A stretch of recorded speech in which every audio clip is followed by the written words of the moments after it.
Hare Krishna,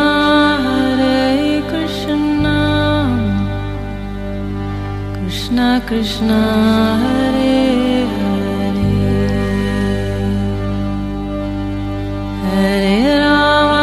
Hare Rama, Rama Rama, Hare Hare। नमस्कार, radio मानव रचना 107.8 पर मैं हूं सरिता आपके साथ। और श्रोताओं, शुरू हो चुका है कार्यक्रम आत्मदर्शन।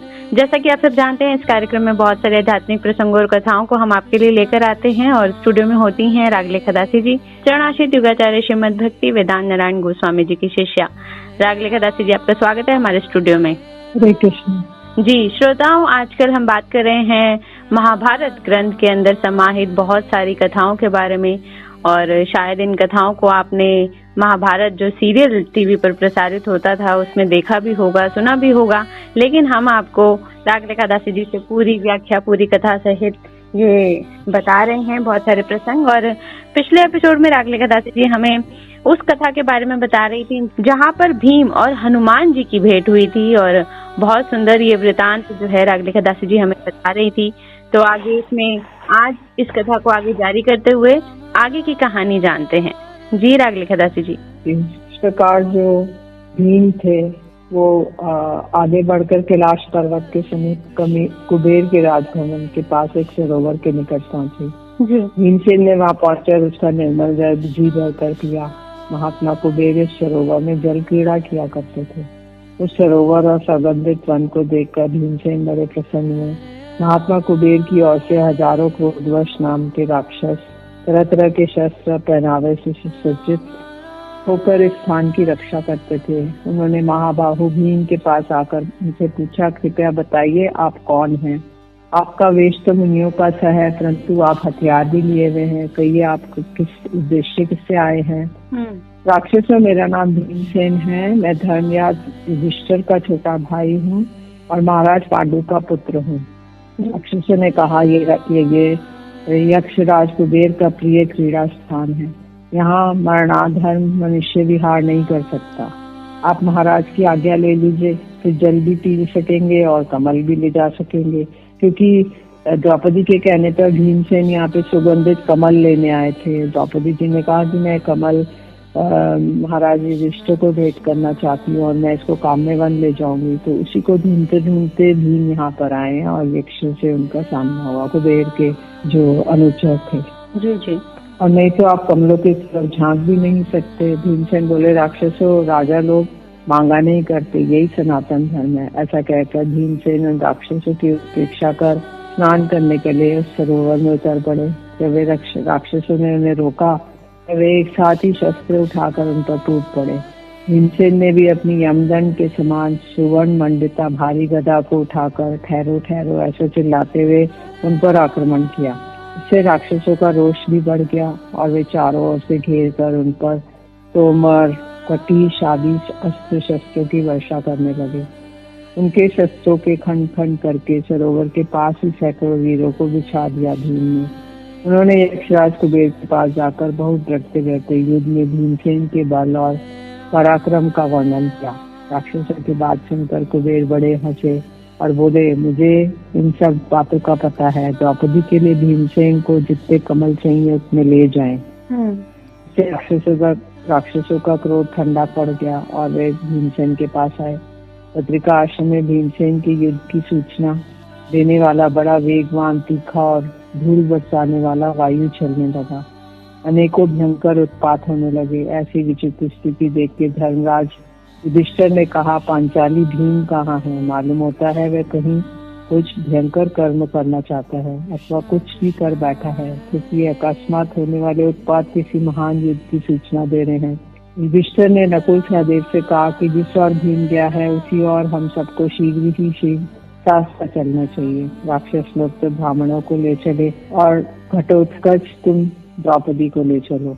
उन्होंने शीघ्र ही जाकर एक सुंदर वन में कमल की गंध से सुवासित एक अत्यंत मनोहर सरोवर को देखा।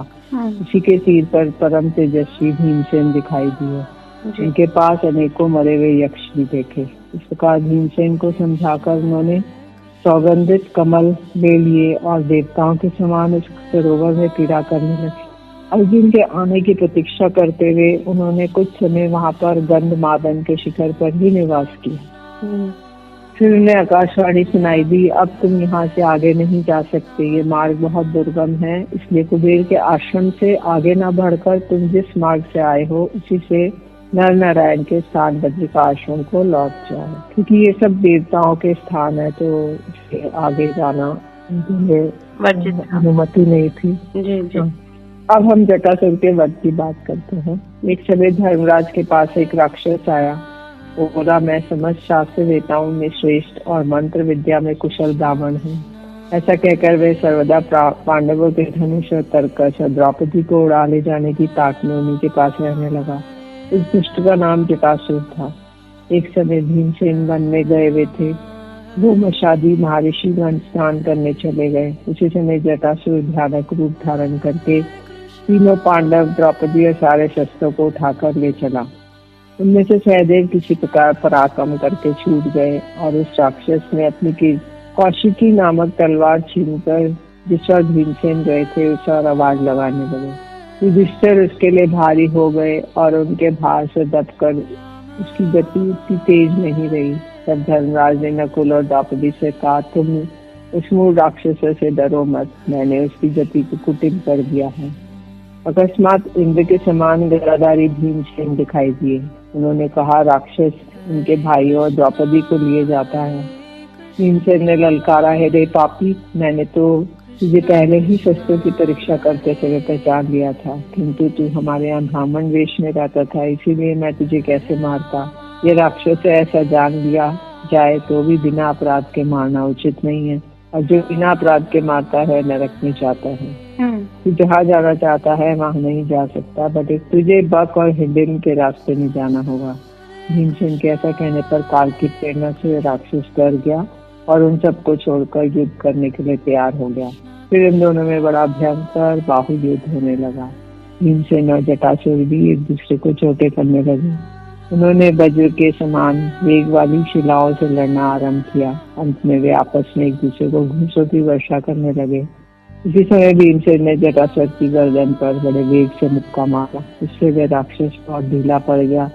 उसे थका हुआ देखकर भीमसेन ने उसे पृथ्वी पर दे मारा और उसके सारे अंग चूर चूर कर दिए। कोहनी की चोट से उसका सिर धड़ से अलग कर दिया। जी श्रोताओं, बहुत ही खूबसूरत प्रसंग हम जान रहे हैं रागलिका दासी जी से। अभी किस तरह से जो भीमसेन हैं वो पहुंचे थे कमल पुष्प लाने के लिए, और अब हमने जटासुर के वध की भी कथा रागलिका दासी जी से जान ली है। और अब आगे बढ़ते हैं और जानते हैं रागलिका दासी जी से अगली कौन सी कथा वो सुनाने वाली हैं। जी जी, जटासुर के वध के बाद महाराज युधिष्ठिर फिर नर नारायण के आश्रम में जाकर रहने लगे।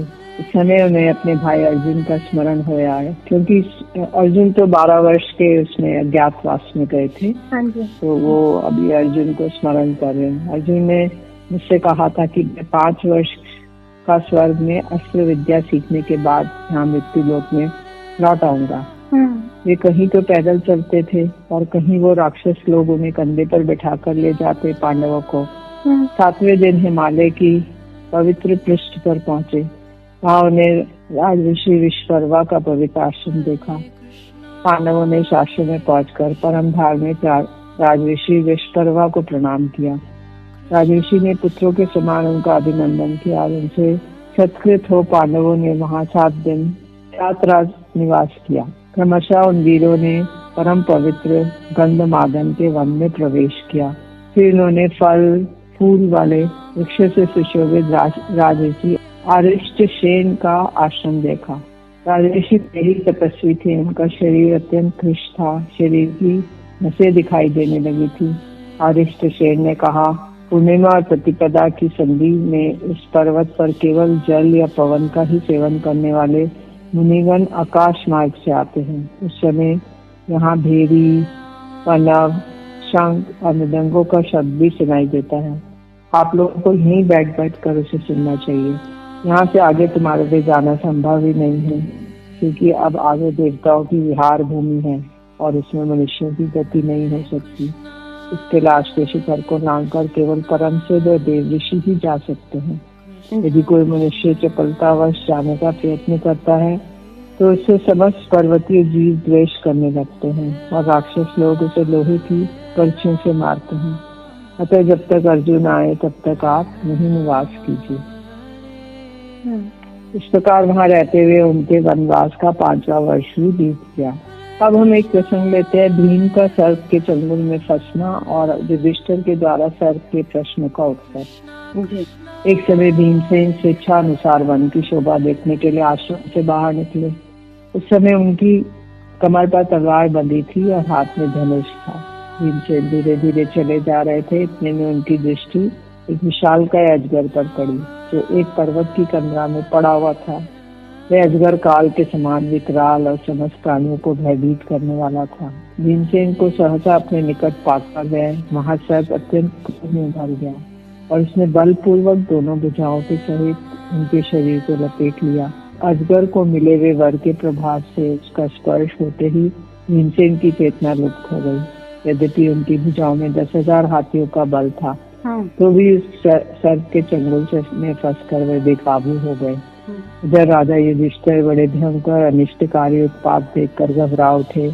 उन्होंने द्रौपदी से पूछा, भीमसेन कहाँ है? द्रौपदी बोली, उन्हें तो वन में गए बहुत देर हो गई। भीमसेन के पैरों का चिन्ह देखते हुए वे उस वन में उनकी खोज करने लगे।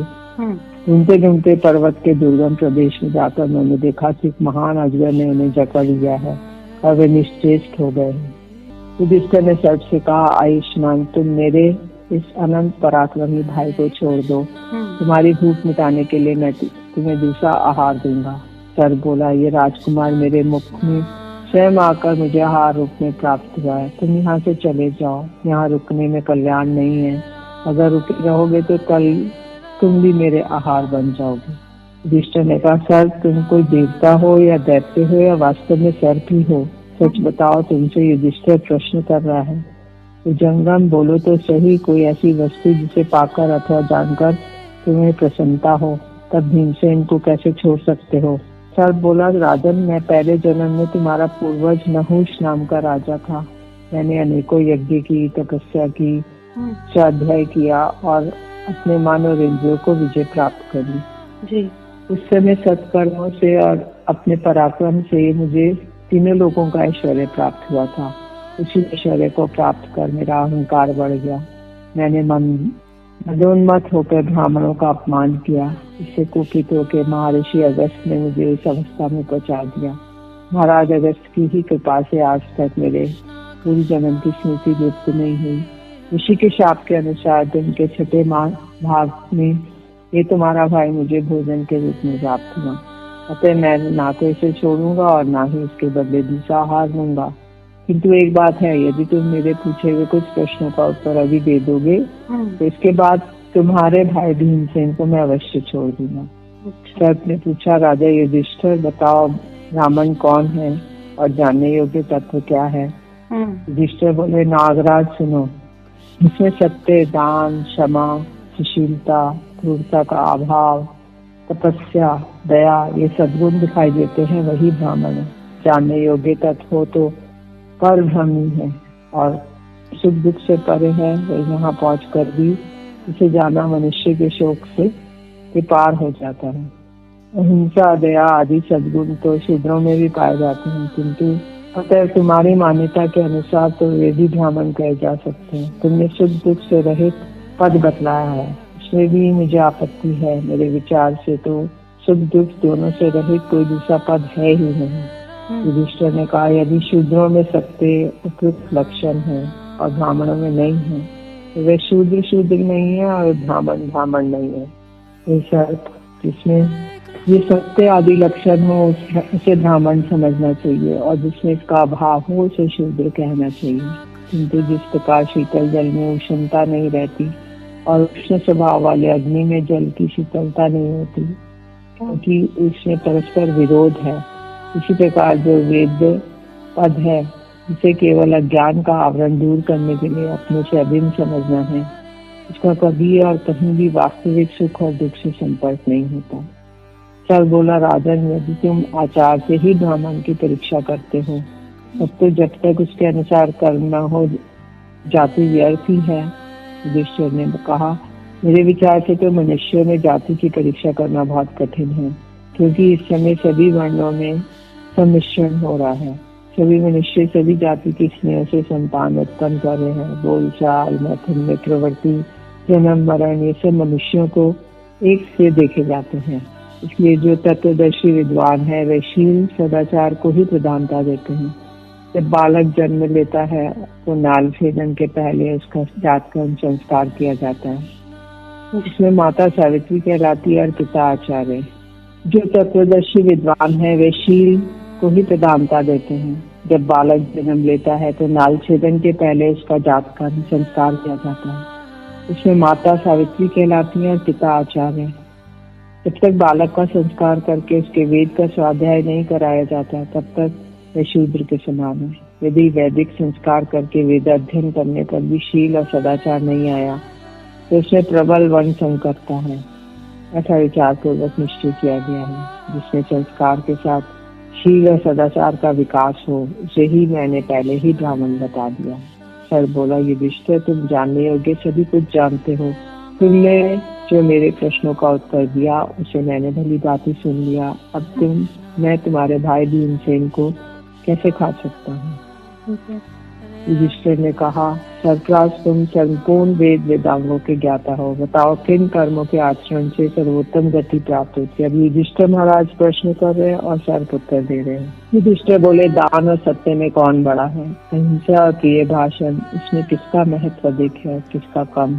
सर बोला, प्रिय भाषण इनका गौरव लाघव कार्य की महत्ता के अनुसार देखा जाता है। किसी दान से तो सत्य का महत्व बढ़ जाता है और किसी सत्य भाषण से दान बड़ा होता है। इस प्रकार कहीं तो प्रिय बोलने की अपेक्षा अहिंसा का अधिक गौरव है और कहीं अहिंसा से बढ़कर प्रिय भाषण का महत्व है। इस प्रकार इनके गौरव और लाघव का विचार कार्य की अपेक्षा से ही है। युधिष्ठिर ने कहा, मृत्यु काल में मनुष्य अपना शरीर तो यही त्याग देता है, बिना देह के वे स्वर्ग में कैसे जा सकता है और कर्मों के अवश्यंभावी फल को कैसे भोगता है? सर्प ने कहा, राजन अपने अपने कर्मों के अनुसार जीव की 3 प्रकार की गति देखी जाती है। स्वर्गलोक की प्राप्ति, मनुष्य योनि में जन्म और पशु पक्षी आदि योनियों में उत्पन्न होना। यदि आलस्य और प्रमाद को त्याग कर वह अहिंसा का पालन करते हुए दान आदि शुभ कर्म करता है तो उसे पुण्य की अधिकता के कारण स्वर्गलोक की प्राप्ति होती है और इसके विपरीत कारण उपस्थित होने पर मनुष्य योनि में और पशु पक्षी आदि योनियों में जन्म लेना पड़ता है। काम, क्रोध, लोभ, हिंसा में तत्पर होकर जीव मानवता से भ्रष्ट हो जाता है और अपनी मनुष्य होने की योग्यता को भी खो बैठता है। वही तिर्यक योनि में जन्म लेता है। फिर सत्कर्मों का आचरण करने के निमित्त मनुष्य योनि में ही जन्म लेकर उसकी तिर्यक योनि से उद्धार होता है। युधिष्ठिर बोले, सत, शब्द, स्पर्श, रूप, रस और गंध, इसका आधार क्या है? इसका यथार्थ रीति से वर्णन करो। तुम सब विषयों को एक साथ ग्रहण क्यों नहीं करते? विषयों के उपभोग के समय बुद्धि के द्वारा ये मन किसी एक ही विषय में लगाया जाता है, इसलिए एक साथ इसके द्वारा अनेकों विषयों का ग्रहण करना संभव नहीं है। जिसे हम बुद्धि, इंद्रिय और मन से युक्त होने पर भोक्ता बताया है, वही आत्मा या अनात्मा के चिंतन में लगी हुई उत्तम अदम बुद्धि को रूप आदि विषयों या प्रेरित करता है। ज्ञान ही आत्मा का स्वरूप है और वही सबका आधार है। युधिष्ठिर ने कहा, हे सर, मुझे मन और बुद्धि का ठीक ठीक लक्षण बताओ। सर बोला, बुद्धि को आत्मा के आश्रित समझना चाहिए, इसलिए वे अपने अधिष्ठान भूत आत्मा की इच्छा करती है। बुद्धि को आत्मा के आश्रित समझना चाहिए, इसलिए वे अपने अधिष्ठान भूत आत्मा की इच्छा करती रहती है। अन्यथा वह आधार के बिना टिक नहीं सकती। विषय और इंद्रियों के संयोग से बुद्धि उत्पन्न होती है और मन तो पहले ही उत्पन्न है। बुद्धि स्वयं वासना वाली नहीं है, वासना वाला तो मन ही है। युधिष्ठिर बोले, बुद्धिमानों में श्रेष्ठ तुम्हारी बुद्धि बड़ी उत्तम है। तुम तो जो कुछ जानना है जान चुके हो। तुम्हारी इस दुर्गति के विषय में मुझे बड़ा संदेह हो रहा है। सर ने कहा, ये धन और संपत्ति बड़े बड़े बुद्धिमान और शूरवीर मनुष्य को भी मोह में डाल देते हैं। मेरा तो ये अनुभव है कि सुख और विलास का जीवन व्यतीत करने वाले सभी मनुष्य मोहित हो जाते हैं। यही कारण है मैं भी ऐश्वर्य के मोह से मंदोन्मत्त हो गया था और मोह के कारण जब मेरा अधपतन हो गया तब चेत हुआ। अब तुम्हें सचेत कर रहा हूँ महाराज, आज तुमने मेरा बहुत बड़ा कार्य किया। इस समय तुमसे वार्तालाप करने से मेरा वह कष्टदायक शाप निवृत्त हो गया। पूर्व काल में मैं जब स्वर्ग का राजा था, दिव्य विमान पर चढ़कर आकाश में विचरता रहता था। उस समय अहंकार के कारण मैं किसी को कुछ नहीं समझता था। जो भी इस त्रिलोकी में निवास करते थे सभी मुझे कर दिया करते थे। उस समय मेरी दृष्टि में इतनी शक्ति थी कि जिसकी ओर आंख उठाकर देखता उसका तेज छीन देता था।